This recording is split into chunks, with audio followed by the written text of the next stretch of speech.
शुभांशु, नमस्कार। आप आज मातृभूमि से, नमस्कार। भारत भूमि से सबसे दूर है, लेकिन भारतवासियों के दिलों के सबसे करीब है। आपके नाम में भी शुभ है और आपकी यात्रा नए युग का शुभ आरंभ भी है।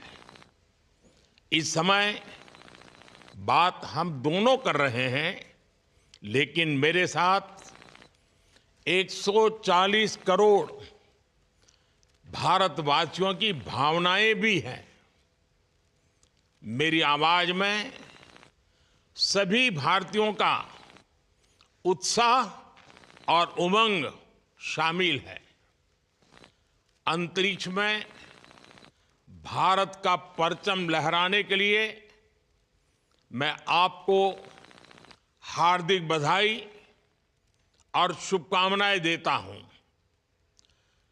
मैं ज्यादा समय नहीं ले रहा हूं, तो सबसे पहले तो ये बताइए, वहां सब कुशल मंगल है? आपकी तबीयत ठीक है? जी, प्रधानमंत्री जी, बहुत-बहुत धन्यवाद आपकी विशेष का और 140 करोड़ मेरे देशवासियों की विशेष का।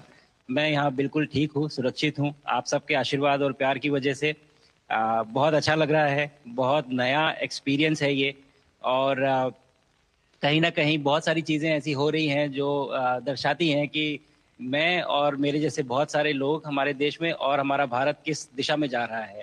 अ, ये जो मेरी यात्रा है, ये पृथ्वी से ऑर्बिट की 400 किलोमीटर तक की जो छोटी-सी यात्रा है, ये सिर्फ़ मेरी नहीं है। मुझे लगता है कहीं न कहीं हमारे देश की भी यात्रा है बिकॉज़ जब मैं छोटा था, मैं कभी सोच नहीं पाया कि मैं एस्ट्रोनॉट बन सकता हूँ। लेकिन मुझे लगता है आपके नेतृत्व में आज का भारत ये मौका देता है और उन सपनों को साकार करने का भी मौका देता है। तो ये बहुत बड़ी उपलब्धि है मेरे लिए और मैं बहुत गर्व फ़ील कर रहा हूँ कि मैं यहाँ पे अपने देश का प्रतिनिधित्व कर पा रहा हूँ। धन्यवाद प्रधानमंत्री जी। शुभ। आप दूर अंतरिक्ष में है, जहां ग्रेविटी ना के बराबर है, पर हर भारतीय देख रहा है कि आप कितने डाउन टू अर्थ है। आप जो गाजर का हलवा ले गए हैं, क्या उससे अपने साथियों को खिलाया? जी, प्रधानमंत्री जी, ये कुछ चीज़ें मैं अपने देश की खाने की लेके आया था जैसे गाजर का हलवा, मूँग दाल का हलवा और अ, आमरस। और मैं चाहता था कि ये बाकी भी जो मेरे साथी हैं, बाकी देशों से जो आए हैं, वो भी इसका स्वाद लें और चखें जो भारत का जो रिच कुलिनरी हमारा जो हेरिटेज है, उसके उसका एक्सपीरियंस लें। तो हम सभी ने बैठ के इसका स्वाद लिया साथ में और सबको बहुत पसंद आया। उत्सुक हैं कि कब वो नीचे आएँगे और हमारे देश आएँ और इनका स्वाद ले सकें हमारे साथ। शुभ। परिक्रमा करना भारत की सदियों पुरानी परंपरा है। आपको तो पृथ्वी माता की परिक्रमा का सौभाग्य मिला है। अभी आप पृथ्वी के किस भाग के ऊपर से गुजर रहे होंगे? जी, प्रधानमंत्री जी, इस समय तो मेरे पास ये इन्फॉर्मेशन उपलब्ध नहीं है, लेकिन थोड़ी देर पहले मैं खिड़की से, विंडो से बाहर देख रहा था, तो हम लोग हवाई के ऊपर से गुज़र रहे थे अच्छा। और हम दिन में 16 बार परिक्रमा करते हैं, 16 सूर्योदय और 16 संन्यास, सनराइज़ और सनसेट हम देखते हैं ऑर्बिट से और बहुत ही अचंभित कर देने वाला ये पूरा प्रोसेस है।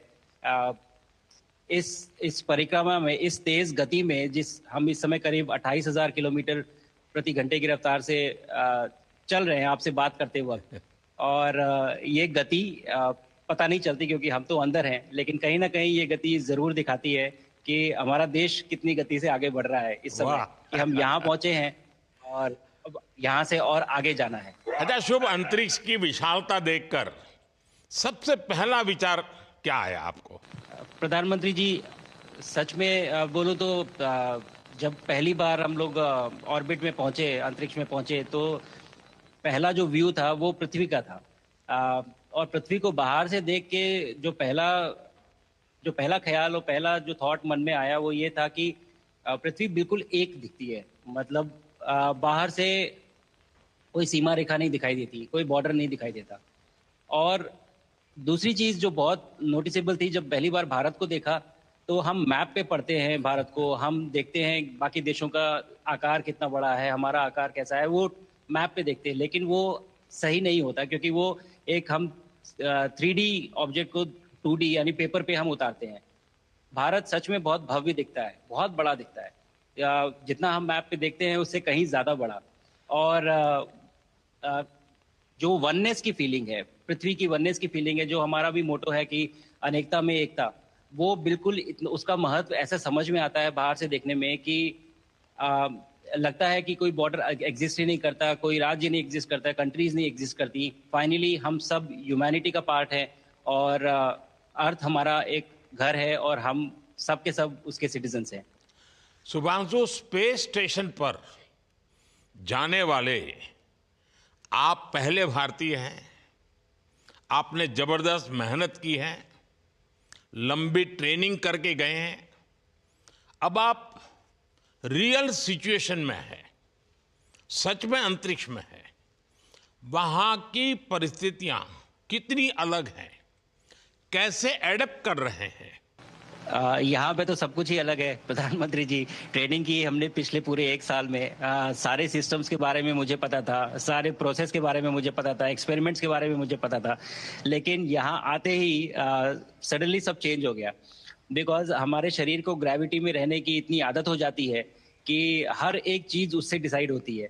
पर यहाँ आने के बाद चूंकि ग्रेविटी माइक्रो ग्रेविटी है, एब्सेंट है, तो छोटी छोटी चीजें भी बहुत मुश्किल हो जाती हैं। अभी आपसे बात करते वक्त मैंने अपने पैरों को बांध रखा है, नहीं तो मैं ऊपर चला जाऊंगा। और माइक पे भी जैसे छोटी छोटी चीजें हैं, अगर इसको छोड़ भी दूं तो भी ये ऐसे फ्लोट करता रहता है। पानी पीना, पैदल चलना, सोना। सोना बहुत बड़ा चैलेंज है। आप छत पे सो सकते हैं, आप दीवारों पे सो सकते हैं, आप जमीन पे सो सकते हैं। तो पता सब कुछ होता है प्रधानमंत्री जी, ट्रेनिंग अच्छी है, लेकिन वातावरण चेंज होता है तो थोड़ा सा यूज टू होने में 1-2 दिन लगते हैं, बट फिर ठीक हो शुभ, जाता है, फिर भारत की नॉर्मल हो जाता है। ताकत साइंस और स्पिरिचुअलिटी दोनों है। आप अंतरिक्ष यात्रा पर हैं, लेकिन भारत की यात्रा भी चल रही होगी। भीतर में भारत दौड़ता होगा। क्या उस माहौल में मेडिटेशन और माइंडफुलनेस का लाभ भी मिलता है क्या? अ, जी प्रधानमंत्री जी, मैं बिल्कुल सहमत हूँ। मैं कहीं ना कहीं ये मानता हूँ कि भारत ऑलरेडी दौड़ रहा है, और ये मिशन तो केवल एक पहली सीढ़ी है उस एक बड़ी दौड़ का। और हम जरूर आगे पहुंच रहे हैं, और अंतरिक्ष में हमारे खुद के स्टेशन भी होंगे और बहुत सारे लोग पहुंचेंगे। और माइंडफुलनेस का भी बहुत फर्क पड़ता है। बहुत सारी सिचुएशंस ऐसी होती हैं नॉर्मल ट्रेनिंग के दौरान भी, या फिर लॉन्च के दौरान भी, जो बहुत स्ट्रेसफुल होती हैं।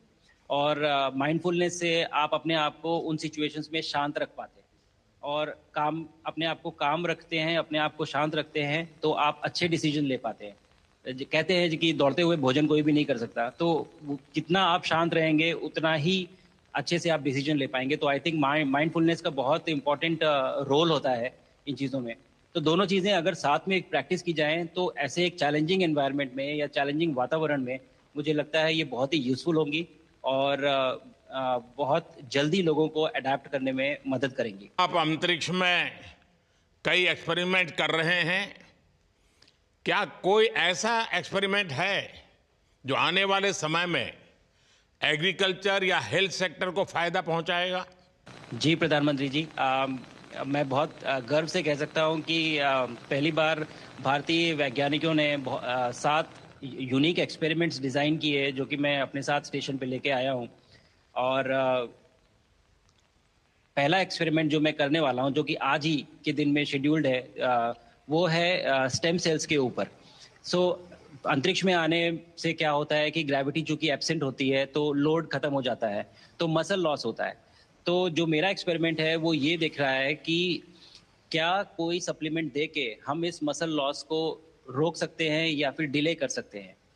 इसका डायरेक्ट इम्प्लीकेशन धरती पे भी है कि जिन लोगों का मसल लॉस होता है ओल्ड एज की वजह से, उनके ऊपर ये सप्लीमेंट्स यूज़ किए जा सकते हैं। तो मुझे लगता है कि ये डेफ़िनिटली वहाँ यूज़ हो सकता है। साथ ही साथ जो दूसरा एक्सपेरिमेंट है वो माइक्रो एल्गी की ग्रोथ के ऊपर। ये माइक्रो एल्गी बहुत छोटे होते हैं, लेकिन बहुत न्यूट्रिशियस होते हैं। तो अगर हम इनकी ग्रोथ देख सकते हैं यहाँ पे और ऐसा प्रोसेस इजाद करें कि ये ज़्यादा तादाद में हम इन्हें उगा सकें और न्यूट्रिशन हम प्रोवाइड कर सकें, तो कहीं न कहीं ये फूड सिक्योरिटी के लिए भी बहुत काम आएगा धरती के ऊपर। सबसे बड़ा एडवांटेज जो है स्पेस का वो ये है कि ये जो प्रोसेस है यहाँ पे बहुत जल्दी होते हैं। तो हमें महीनों तक या सालों तक वेट करने की ज़रूरत नहीं होती। तो इसलिए शुभांशु, यहाँ के जो रिज़ल्ट्स मिलते चंद्रयान हैं की वो सफलता हम के बहुत बाद देश के बच्चों में, युवाओं में विज्ञान को लेकर एक नई रुचि पैदा हुई। अंतरिक्ष को एक्सप्लोर करने का जज्बा बढ़ा। अब आपकी ये ऐतिहासिक यात्रा उस संकल्प को और मजबूती दे रही है। आज बच्चे सिर्फ आसमान नहीं देखते, वे यह सोचते हैं मैं भी वहां पहुंच सकता हूं। यही सोच, यही भावना हमारे भविष्य के स्पेस मिशंस की असली बुनियाद है। आप भारत की युवा पीढ़ी को क्या मैसेज देंगे? प्रधानमंत्री जी, अगर मैं अपने युवाओं पीढ़ी को आज कोई मैसेज देना चाहूँगा तो पहले ये बताऊँगा कि भारत जिस दिशा में जा रहा है, हमने बहुत बोल्ड और बहुत ऊंचे सपने देखे हैं और उन सपनों को पूरा करने के लिए हमें आप सबकी ज़रूरत है।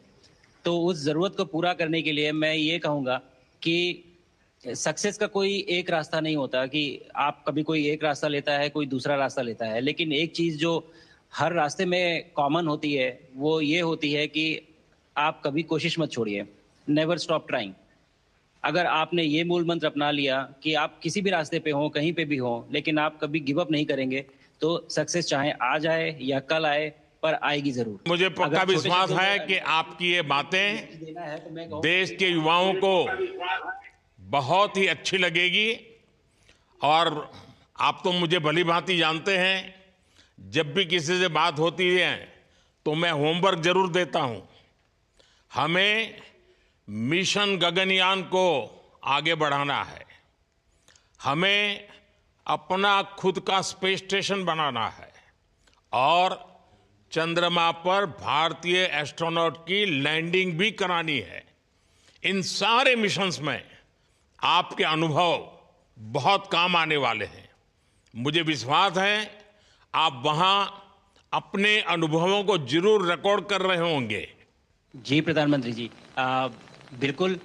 ये पूरा मिशन की ट्रेनिंग लेने के दौरान और एक्सपीरियंस करने के दौरान जो मुझे लेसन्स मिले हैं, जो मुझे सीख मिली है, वो सब एक स्पॉन्ज की तरह मैं एब्जॉर्ब कर रहा हूँ। और मुझे यकीन है कि ये सारी चीज़ें बहुत वैल्यूएबल प्रूव होंगी, बहुत इम्पॉर्टेंट होंगी हमारे लिए जब मैं वापस आऊँगा। और हम इन्हें इफ़ेक्टिवली अपने मिशंस में इनके लेसन्स अप्लाई कर सकेंगे और जल्दी से जल्दी उन्हें पूरा कर सकेंगे। बिकॉज़ मेरे साथी जो मेरे साथ आए थे, कहीं न कहीं उन्होंने भी मुझसे पूछा कि हम कब गगनयान पे जा सकते हैं? जो सुन के मुझे बहुत अच्छा लगा और मैंने बोला कि जल्दी ही। तो मुझे लगता है कि ये सपना बहुत जल्दी पूरा होगा और मेरी जो सीख मुझे यहाँ मिल रही है, वो मैं वापस आके उसको अपने मिशन में पूरी तरह से 100% अप्लाई करके और उनको जल्दी से जल्दी पूरा करने की कोशिश करेंगे। शुभांशु, मुझे पक्का विश्वास है कि आपका ये संदेश एक प्रेरणा देगा। और जब हम आपके जाने से पहले मिले थे, आपका परिवारजन के भी दर्शन करने का अवसर मिला था और मैं देख रहा हूं कि आपके परिवारजन भी सभी उतने ही भावुक है, उत्साह से भरे हुए हैं। शुभांशु, आज मुझे आपसे बात करके बहुत आनंद आया। मैं जानता हूं आपके जिम में बहुत काम है और 28,000 किलोमीटर की स्पीड से काम कर रहे हैं आपको, तो मैं ज़्यादा समय आपका नहीं लूँगा। आज मैं विश्वास से कह सकता हूं कि ये भारत के गगनयान मिशन की सफलता का पहला अध्याय है। आपकी यह ऐतिहासिक यात्रा सिर्फ अंतरिक्ष तक सीमित नहीं है, यह हमारी विकसित भारत की यात्रा को तेज गति और नई मजबूती देगी। भारत दुनिया के लिए स्पेस की नई संभावनाओं के द्वार खोलने जा रहा है। अब भारत सिर्फ उड़ान नहीं भरेगा, भविष्य में नई उड़ानों के लिए मंच तैयार करेगा। मैं चाहता हूं, कुछ और भी सुनने की इच्छा है आपके मन में, क्योंकि मैं सवाल नहीं पूछना चाहता, आपके मन में जो भाव है अगर वो आप प्रकट करेंगे, देशवासी सुनेंगे, देश की युवा पीढ़ी सुनेगी, तो मैं भी खुद बहुत आतुर हूं कुछ और बातें आपसे सुनने के लिए। धन्यवाद प्रधानमंत्री जी। आप यहाँ ये पूरी जर्नी जो है, ये अंतरिक्ष तक आने की और यहाँ ट्रेनिंग की और यहाँ तक पहुँचने की, इसमें बहुत कुछ सीखा है प्रधानमंत्री जी मैंने। लेकिन यहाँ पहुँचने के बाद मुझे पर्सनल एकम्प्लिशमेंट तो एक है ही, लेकिन कहीं ना कहीं मुझे ये लगता है कि ये हमारे देश के लिए एक बहुत बड़ा कलेक्टिव अचीवमेंट है। और मैं हर एक बच्चे को जो ये देख रहा है, हर एक युवा को जो ये देख रहा है, एक मैसेज देना चाहता हूँ, और वो ये है कि अगर आप कोशिश करते हैं और आप अपना भविष्य बनाते हैं अच्छे से, तो आपका भविष्य अच्छा बनेगा और हमारे देश का भविष्य अच्छा बनेगा। और केवल एक बात अपने मन में रखिए, that sky is never the limit, ना आपके लिए, ना मेरे लिए और ना भारत के लिए। और ये बात हमेशा अगर आपने मन में रखी तो आप आगे बढ़ेंगे, आप अपना भविष्य उजागर करेंगे और आप हमारे देश का भविष्य उजागर करेंगे। और बस मेरा यही मैसेज है प्रधानमंत्री जी। और मैं बहुत बहुत ही भावुक और बहुत ही खुश हूं कि मुझे मौका मिला आज आपसे बात करने का और आपके थ्रू 140 करोड़ देशवासियों से बात करने का। जो ये देख पा रहे हैं, ये जो तिरंगा आप मेरे पीछे देख रहे हैं, ये यहाँ नहीं था। आज कल के पहले जब मैं यहाँ पे आया हूँ, तब हमने ये यहाँ पे पहली बार लगाया है। तो ये बहुत भावुक करता है मुझे और बहुत अच्छा लगता है देख के कि भारत आज इंटरनेशनल स्पेस स्टेशन पहुंच चुका है। शुभांशु, मैं आपको और आपके सभी साथियों को आपके मिशन की सफलता के लिए बहुत बहुत शुभकामनाएं देता हूं। शुभांशु, हम सबको आपकी वापसी का इंतजार है। अपना ध्यान रखिए, मां भारती का सम्मान बढ़ाते रहिए। अनेक अनेक शुभकामनाएं, 140 करोड़ देशवासियों की शुभकामनाएं, और आपको इस कठोर परिश्रम करके इस ऊंचाई तक पहुंचने के लिए बहुत बहुत धन्यवाद देता हूं। भारत माता की जय। धन्यवाद प्रधानमंत्री जी, धन्यवाद। और सारे 140 करोड़ देशवासियों को धन्यवाद। और स्पेस से सबके लिए भारत माता की जय।